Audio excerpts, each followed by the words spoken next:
dhiiraa fi dhalaan takkaan ati bara gartee ana zoona hangam badii qabaadan natti lalu qabda malee tar lama wal jala gartee tar lama wal jala suuraa nama natti ergite maali waan si jaaladhu fileesh suuraa dhalaa obsuu hin danda'u ree dhiitti wayiif dhiiraati akka kadhiiraatu hanga nan telefoonaan daqiiqa hanga sanaa ta'e obsuu dadhabdee bilook na goote osoo na sin godhin sii galee usoodha waan taksiin hin jeen na goote anillee sababni irra dhaabbadhee lolee faraqaati dhalaa natti ergitetti hin loole lagaa. Aslan maaliif jennaan namni hojii jiraate qaama guutuu rakkoon qabu sii galte jaalatuun jaalatuun jaalatanii harkatuun dhabuun suniiraan qoodi rabbiiti harka rabbii jirti tamaam harka ilma namaan jirtu. Ay shamarran hubateenya kana dhugaa waaqayyo gisee tokko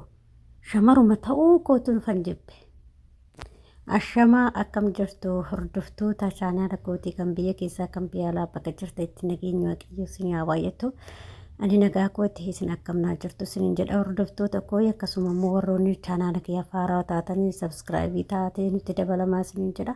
Warroonni nutti dabalamaa jirtan immoo hedduu takka galatooma ulfaadhaa warri akkasuma laayikii sheerii koomentii naakaa jirta warri na jajjabeessaa jirtan hedduu naa galatooma ulfaadhaa waaqayyo isin haa eebbisu. Isiniin jecha egaa ammoo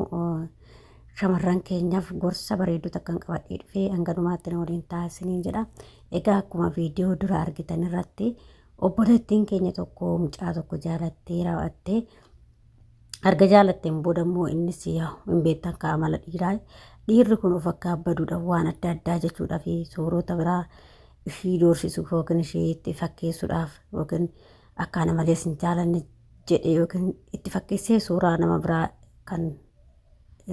shamara biraatti argite ishiin sarma keessa waan biraa jalaa dubbatte jechuudha. Kanaaf immoo miidiyaa irratti ol baasanii aga boo'ichaa dirasii geechee aga bilookkee dirasii wal gochuu gaan jechuudha. Innaa shamarran keenya yeroo tokko dhugaa dubbachuuf ufuma keessaniif dhiira of si'achiistanii dhiira jala buutan. Amma inni sitti ergee bilookkii si godhe ati maal gochaa miidiyaa irratti bo'uudhatta. Akkasitti ergee sitti haa ergu yoo si fuudhe si haa fuudhu yoo si fuudhini miidiyaa irratti bochaaf si fuudhu dhiirri. Akkasuma immoo ati wajjiniin fiiddeef wajjiniin kaatteef si dhiisu gaafa buddeen keessa walitti jiraate akkasuma yoo inni nama kaayyoo qabatee karoora qabatee inni waan akkasii sin godhu jechuudha. Bakka si godhe atis yaa jaalattaa yaa shamarranii kan loltu yeroo dhiira tokko jaalattee lolti dhugaadha garuu hin boo'inaa bakka maaliif dhiirri tokko dhufu dhiiruma tokkotu dhiirri tokko deemu tokkumatu dhufa waan ta'eef bakka si yoo dhiisee atamma oduma boocheeyyuu yoo boochee mucaasaa argachuu hin dandeessu. Inni kan biraa jaalatte maal goota tirfii miidiyaa irratti obbaastee namoota hunduma isaanii akkasii arganii ajandaasi godhatan yoo ta'e malee obboleettii koo wanti kun nama boochisu hin qabu. Hadeemu kaa inti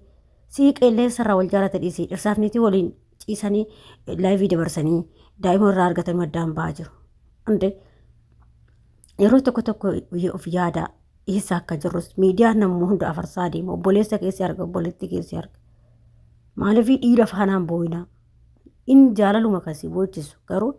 erga inni sin ta'u jedhee maal goota giddiin namni itti heerumu hin jiru. Bakka kan waaqayyo keeti kan rabbiin keeti sin jedhee siif si qophaa'eetuma jira waan ta'eef.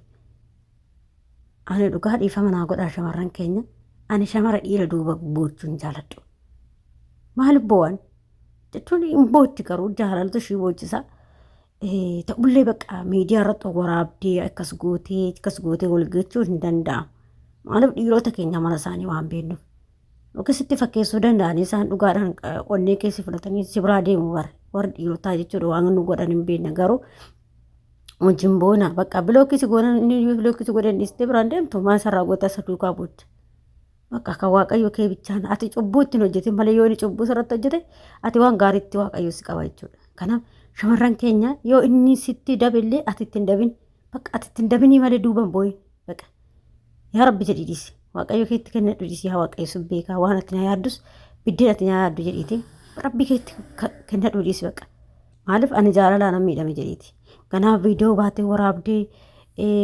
maalidha beekamtii argachuus yoo ta'e immoo akkanaa mati qabdu beekamtii ta'ellee miidiyaa irratti miidiyaa kee yookiin immoo yoo yuutuubii kee qabaatte yookiin tiiktookii qabaatte akkasitti waan akkasii sana guddifadha jetteeti illee sobdee duuka boocha garuu akkanumaan kan bu'anii miidiyaa agarsiisan kun ani shamarruma akkasii na jibbisiisa rabbi. Osoo akka diraamaa ta'e yookiin waan tokko ta'e bareeda garuu inni bilookkii si godhe maal rakkatee duukaa boocha jeestee biraan deemtu haa fiigu bakka inni ga'u laaltaa kabbaa barbaade fuudha yoo inni yeroo tokko dhiirota keenyatu cubbuu shamarranitti hojjeta yeroo tokko immoo shamarran keenyatu cubbuu warra dhiirota keenya irratti hojjeta jechuudha garuu hundumtuu haaladha ta'ullee waliif jaalaluma nama boochisa jaalalli nama boochisa garuu miidiyaa irratti hin beeknaa bolota kun nama bushaa rabbi miidiyaa irratti suuraa isaa maxxansitee maal gootee achi gootee as gootee amma sirii faashiniin dhufe maal gochuu jammaranii amma shamarranii keenya dhugaa tabalaashofnee jira ijoolleen Oromoo kanatti tabalaashofnee jiru keessattuu kan akka ijoollee shamarraa Oromoo keenyaa baragaa hin jiru amma dhiiruma tokko haa agartu ishiin amma bareedu miidiyaa irratti dhaxxeetti si jaaladhe akkas ta'e sirraa qabame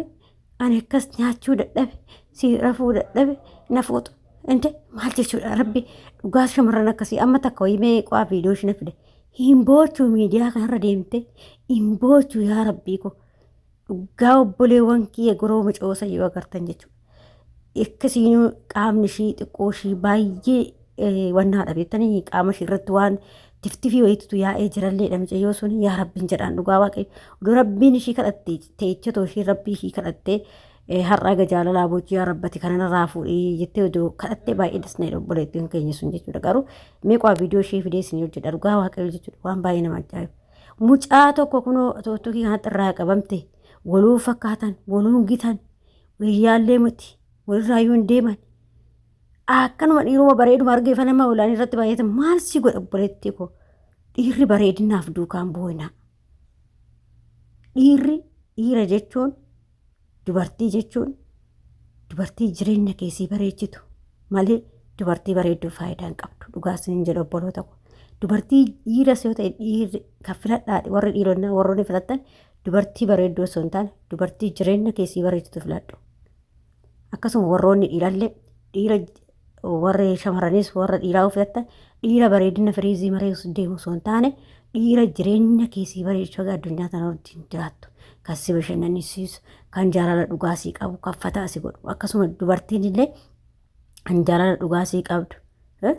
kan kabajaasii qabdu kan maatii keetii kabajaa qabdu hiriyoottan keetii kan kabajaa qabdu kan mo'aa qabdu yookiin hojii gaarii ishii qabdu jechuudha hojii ishii dubartiin ammaa maqaan nama badabee ijoollee amma namoota tokko nan arga naannoo keenyatti yeroon biyya jiru sanii maal jedhu warroonni gurguddaan kun jechuudha dubartiin niitiin abbaa sanii malki bichaa waan qabdu uffata bichaa malki bichaa akkasitti itti baasan jechuudha maaliif gaafa mana ishee dhattu dubartii takka garuu bareedinni ishee maasha Allahdha dhugaas hin jedhaa dhaggeeffadha maasha Allahdha bareedinni ishee wanti ishee wanni hafeen jiru kaawoo mataattuu ta'ee waanumti ta'ee jita ta'ee uffata ta'ee jechuudha garuu gaafa mana ishee dhatte manni ishee kosi nyaanni ishee nyaata isheen gootu nyaattu dhugaas hin jedhaan maaliif waan argeef naannoo keenyatti dubartii takkaa bareeddee ani nyaanni ishee bareeda argeen beekan maal akka ittiin beekan dubartii jechuun silaa kan mo'aa qabdu bara sun of bareechuu of baqqaa dhiira maxaruu uffachuu malee jireenya ishee mana keessa babbareeffattu hin jiru dubartii jechuun kan mana bareeddu kan abbaa manaa ishee biratti mana ishee bareeffattee abbaa manaa ishee biratti bareeddu nama biratti illee gaafa namni mana ishee dhufe kan isheen manni ishee sun walal jedhee ishee caalaa bareedee jiraatu akkasuma nyaanni ishee kan mi'aa ta'e bareedaa nyaata bakka hedduu nama biratti jaalatamtee nama biratti kabajamtu malkii namaatiin nama biratti hin kabajaman waan ati gooteen hojii keetiin wanti hunduu hojiidhaan bareeda yeroo ammaa jechuudha malee ilmi namaa bareedinaan himati garuu namni keenya bareedina shamara bareeda filataa dhiira bareeda filataa isheen boru guyyaa lama sadii golte waliitti hiikini kaa walirraa buusi walii wal fixi miidiyaa irratti wal baasi wal arrabsi jechuudha garuu maaliif mo'aan qabanii jechuudha kanaafiyyuu naannoo keenyatti shamara mo'aan qabne yookiin immoo dubartii mo'aan qabne kan nasti fuudhee mana isaanii mana ishee dhaqanii yoo ilaalanii galanii niitiin obalibsu malki bichaa akkas jedhu baqa maaliif wanni manni ishee bareedu uffata qofaa fi malkii ishee qofa kan isheen baqa isheen kan uffattee deemtu malee wanta mana keessaa nyaata akkas maal hin jiru baqa Inna kanaafiyyuu kanan isin gorsu dubartii bareedduu osoo hin taane dhiirotni keenya kan fuudhuu qabdan dubartii jireenya keessii bareechitu, dubartii mo'aa qabdu, dubartii ogeettii, dubartii jechuun bakka kan mana keeffataa dhagooti jechuudha. Dubartii jechuun yeroo keessummaa dhufe nyaata gootee ilaalti nyaata kana biratti bakka abee dubartii baasanii jedhu barree dhugaa saniin jedha yoo nyaata takka dubartiin takka abee nyaatuma ishee yoo jedhan akkatti ishee jajan jechuudha dhugaa dubbachuuf innaa kanaafiyyuu dhiironni keenyallee yoo dubartiin takka mana isaanii dhaqanii isheen mo'aa qabaattee akkasuma manni ishii jedhe abeeti dubartii ebeluu sanii ilma argataniitiin ebeluu ilma argataniitii akkasii jedhu bakka galanis jechuudha garuu malkii ishii qofa irraa dhuganii hin galanii kan irraa nyaatanii galan nyaata isheen goote san akkasuma kan ishee ilaalan uffata ishee osoo hin taane mana ishee san laaluu jechuudha. Kanaaf dubartiin kan bareeddu mana ishee keessatti hojii gaarii hojjechuu, nyaata gaarii hojjechuu, mo'aa qabaachuu akkasuma mana ishee bareeffachuu mana ishee keessatti malee uffata qofa bareeffatte dubartii bareedduu hin jedhamtu. Malkii bareeddeef immoo dubartii ogeettii hin jedhamtus isaan madaalamtu jechuudha. Kanaaf maaliifii kun gorsa hin ta'a jedheeti yaada hanga tokko na obboleewwan kooyi kanaafuu dhiira bareeda osoo hin taane kan jireenya keessa isinii bareechu dubartii bareedduu osoo hin taane dubartii jireenya kee waliin jiraatu sii bareechitu kan mo'aa qabdu kan nama kabajju kan mana ishii keessatti fataazanaa kan keessummaa kee kabajju nyaata gaarii gootu ogeettii jechuudha. Walumaa galatti kan akkasii fuudhaa isiniin jedha dhiira akkasii heerumaa isiniin jedha gorsa kooti. Hundumti keessanuu warroonni chaanaala kanaaf haarawaa taatan sabskiraaybii gochuun jajjabeessaa hanga viidiyoo biraatti deebitti baay'ee yaada qeeqa qabaattan koomentii barreessaa.